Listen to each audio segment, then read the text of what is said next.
What is encomienda? Have you ever wondered how the Spanish crown managed to control vast territories in Latin America?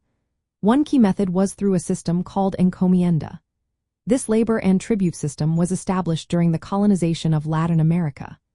It created a legal framework that defined the relationship between Spanish settlers, known as encomenderos, and the indigenous peoples they governed. The term encomienda comes from the Spanish verb meaning to entrust. Under this system, the crown granted encomenderos the right to collect tribute from a specific number of indigenous people. This tribute often came in the form of gold, goods, or even forced labor. In return, encomenderos were expected to protect the indigenous population and provide them with religious instruction in Christianity. Initially, the encomienda system aimed to organize and control the indigenous population while reducing the harshness of earlier forced labor practices. It drew inspiration from the Spanish Reconquista, where similar systems were used to extract tribute from other groups. The crown's goal was to integrate indigenous peoples as subjects of the Spanish monarchy. They wanted to offer protection and Christian teachings while allowing settlers to benefit economically from indigenous labor. However, the reality was often very different. Many encomenderos neglected their responsibilities to protect and educate indigenous people.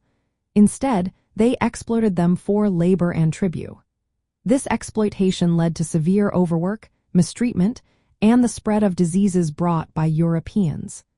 Consequently, the indigenous population faced significant decline.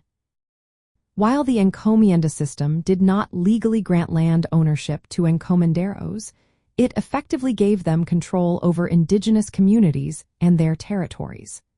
This system played a vital role in the early colonial economy, supporting mining operations and agricultural production. As the indigenous population decreased and colonial economies changed, the encomienda system began to lose its effectiveness. It was gradually replaced by other labor systems, such as the repartimiento, which was a rotational labor draft, and the hacienda system, which involved large estates worked by peons. The Spanish crown attempted to regulate the encomienda system through laws like the laws of Burgos and the New Laws.